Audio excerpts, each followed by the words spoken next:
Bon, avant le match très important en Ligue des Champions face au Bayern, le PSG se rassure malgré un match que je trouve quand même assez mitigé, victoire 3-0, et on va pouvoir se concentrer et on a fait le plein de confiance avant ce match capital face au Bayern. Les mecs, salut à tous les gars, c'est Asial. Aujourd'hui, on se retrouve pour une nouvelle vidéo.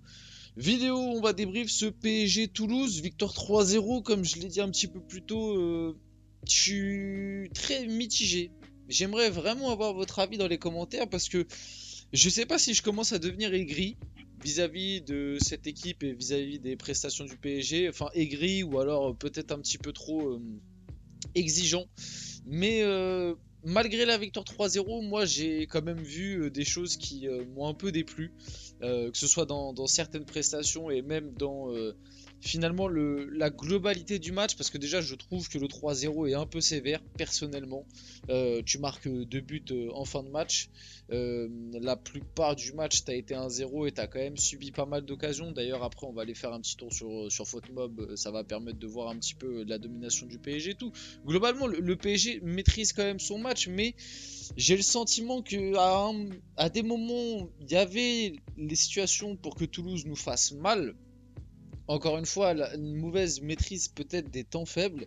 Et j'ai eu aussi cette impression que finalement, si ce soir on l'emporte 3-0, c'est parce qu'en face, on a eu un Toulouse qui, je trouve, a eu très peu d'ambition, ou en tout cas n'a pas voulu vraiment saisir sa chance. Sauf qu'en Ligue des Champions, on l'a vu que les équipes savaient prendre leur chance quand elles en ont l'occasion. Et encore une fois, moi ce soir, j'ai vu des phases où tu laisses beaucoup trop de spots aux équipes adverses. Et c'est pas possible. Mais bref, comme je vous l'ai dit, peut-être que vous n'allez pas être d'accord avec moi, peut-être que je suis devenu trop exigeant avec cette équipe, trop aigri. De toute façon, vous le savez, hein, si vous suivez la chaîne, le match face au PSV, ça a quand même été un tournant hein, dans mon histoire avec ce PSG. Là où au début de saison, j'étais très très clément, même dans des victoires un peu ric-rac à des moments, je voyais toujours le positif, le positif, le positif. Le match nul face au PSV, en plus après on a enchaîné avec défaite face à l'Atlético, m'a fait quand même relativiser sur cette équipe. Et maintenant, je vais un peu moins voir le positif parce que malgré tout, bah, cette équipe a beaucoup de défauts, mais maintenant on les connaît. Mais je tiens quand même à préciser, voilà, victoire 3-0, malgré tout le boulot a été fait, faut pas non plus aller trop dans la... Faut pas le critiquer pour critiquer négativement quoi. Il y a des choses à dire qui n'ont pas fonctionné, mais il y a aussi des choses qui ont très bien fonctionné. Avec une équipe remaniée, on revient de trêve internationale, juste avant un match de Ligue des Champions, tu gagnes 3-0, d'ailleurs le Bayern de son côté a aussi gagné 3-0, donc voilà, le plein de confiance au moins a été fait et on va attendre le match de mardi avec impatience. J'espère qu'on va aller faire un résultat au Bayern. J'espère au moins un petit match nul. Si on va gagner au Bayern, ce serait absolument exceptionnel, même si à l'heure actuelle j'y crois très très peu. Mais au moins le match nul. Je pense que le match nul c'est possible d'aller chercher. C'est possible d'aller le chercher plutôt.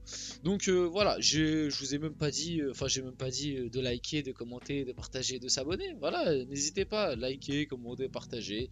Abonnez-vous aussi, c'est important. C'est pour le développement de la chaîne. Ça permet de voir un petit peu tous les gens qui suivent, donc ça fait plaisir. Et puis bah nous, on va un petit peu plus rentrer dans le débrief. Comme je vous l'ai dit, j'ai mis quelques diapos. Après, on va faire un petit tour sur FootMob au cas où si j'ai loupé des trucs. J'ai mis la compo, donc remaniement. Mais il y a des choses que j'ai bien aimé dans ce remaniement. Tu vois, déjà un truc qui montre que pour moi ce match, le 3-0 est quand même un petit camouflé. C'est que pour moi les plus gros tops de ce match, c'est les joueurs à vocation défensive. Donc encore une fois, dans une victoire 3-0, quand les tops que tu ressors, c'est que des mecs qui sont là pour défendre de base, enfin en tout cas qui ont plus vocation à défendre, c'est bien qu'il y a un problème. Parce que pour moi, les tops de ce match, c'est déjà le double pivot. Parce que bon, là, sur la compo, c'est un 4-3-3. Mais en réalité, je trouve que c'était plus un 4-2-3-1. Avec Doué qui était un cran plus haut que Neves et Zaïre Emery. En tout cas, je trouve dans les déplacements des joueurs.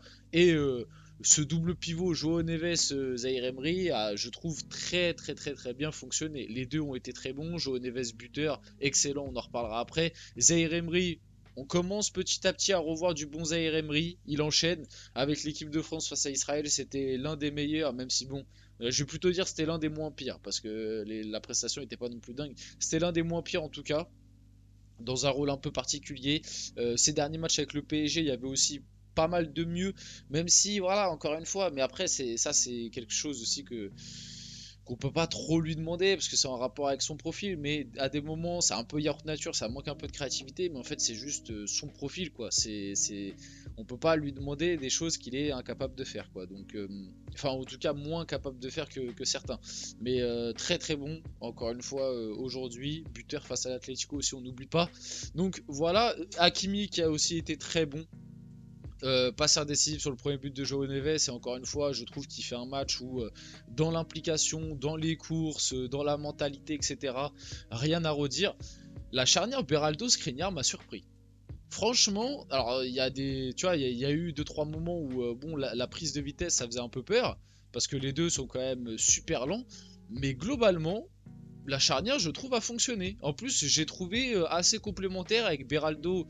Voilà, encore une fois, je me tue ça par contre à vous le dire depuis pas mal de temps. Bon, je suis pas le seul à le dire, hein. J'ai pas inventé l'eau chaude, mais que Beraldo, bah, c'est un central en fait. Et que moi j'ai trouvé ça dur, les critiques qu'on faisait sur Beraldo, vraiment ça le tuait alors que le pauvre il était envoyé au feu à chaque fois de latéral gauche.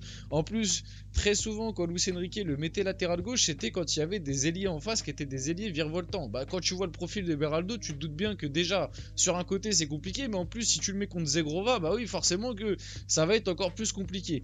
Mais Beraldo, voilà, quand il est central, moi je trouve que c'est un bon défenseur les mecs. Alors je dis pas c'est Thiago Silva, mais moi je trouve que c'est un bon défenseur qui a quand même des sacrées qualités de relance. Voilà, il fait le taf. Franchement, il fait le taf pour un jeune de 20 ans qui est arrivé l'année dernière, enfin il y a même pas un an encore, puisqu'il est arrivé lors du mercato hivernal. Moi les gars, Beraldo quand il joue à son poste défenseur central, et c'était déjà le cas la saison précédente, les 6 mois qu'il a fait, moi je le trouve bon. Voilà, je trouve que c'est un bon défenseur. Zagué, plus compliqué par contre. Safonov a aussi été très bon. Et là, tu vois, on a fait un peu le tour des tops, hein. On a fait un peu le tour de top. C'est-à-dire que pour moi, les joueurs qui ont été bons sur ce match, c'est João Neves, Zaïre Emery, Hakimi, Skriniar, Beraldo, Safonov. Le reste, c'est très mitigé, voire mauvais. Zagué, mitigé, très très mitigé. Je lui mets quand même, pour le dédouaner un petit peu, je vais prendre en compte quand même le fait que bah, il joue à gauche, il est droitier, qu'il a eu très peu de temps de jeu depuis le début de saison, donc là il a envoyé direct titulaire. C'est pas forcément évident quand ça fait un moment que t'as pas joué. Mais Zagué, ouais, ça a été, moi je trouve très compliqué encore une fois, très très compliqué, mais pareil que pour Beraldo. Luis Enrique le met pas forcément dans les meilleures dispositions pour briller quoi. C'est un latéral droit de base qui est vraiment exclusif pied droit. Ça s'est vu là qu'il a pas de pied gauche en gros. Et tu le mets à gauche à faire le troisième défenseur central. Bon c'est pas forcément évident. Désiré Doué.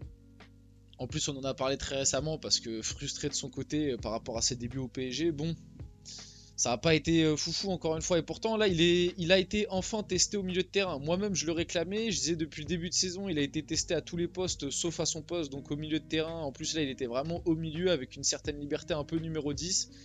Bon, il y a eu des trucs mais il y a eu aussi beaucoup de déchets et globalement c'est pas un bon match de Désiré Doué. Bradley Barcola ne fait pas un bon match du tout non plus. Dembélé il y a eu un bon début de match et après il s'est éteint.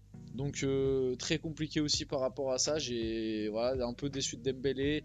Il a bien démarré, mais très très rapidement, il s'est vite caché avec aussi beaucoup de déchets.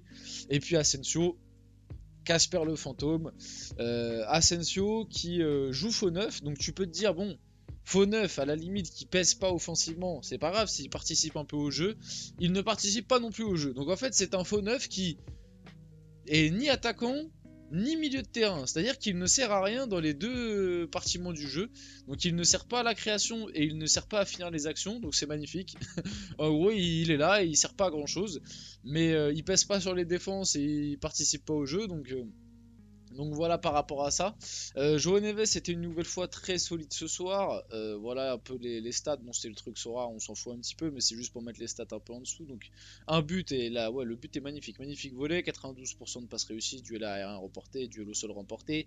Hakimi, passeur décisif du coup sur le but de João Neves. Comme j'ai dit, Hakimi qui a aussi été très bon. Vous avez ses stats aussi juste en dessous. Kolo Muani qui a fait une entrée, une bonne entrée, et qui a fait une passe D pour le but de Vitinha, le but du 3-0. À noter que c'est Beraldo qui a mis, pardon, vous avez vu mon truc obèse, qui a mis le but du 2-0. Voilà, Beraldo qui a permis un petit peu de faire du bien en fin de match. Et puis du coup, comme je vous l'ai dit un peu plus tôt, pour finir vite fait, voir des petits trucs faute mob, notamment tu vois les menaces en attaque. En gros, ça c'est un peu la domination sur le match. Globalement, le PSG a été dominateur. On peut voir aussi ici la possession, mais tu vois, en termes de XG, Toulouse a eu plus de XG que toi. Là, ça montre encore une fois que, et Safonov a été très bon, on le reprécise bien, ça montre encore une fois que je suis pas hyper satisfait du match. Bon, là on a les remplacements, la rentrée de Colomboigny, de Fabien Ruiz, Kanguini qui fait une bonne entrée, Vitinha aussi je trouve, Colomboigny aussi ça va, et puis voilà un peu les compos, les notes, donc voilà. On peut finir la vidéo là-dessus. J'espère que ce débrief vous a plu. Si c'est le cas, n'hésitez pas à liker, commenter, partager et vous abonner les gars. C'était Azial. On se retrouve très rapidement pour une prochaine vidéo.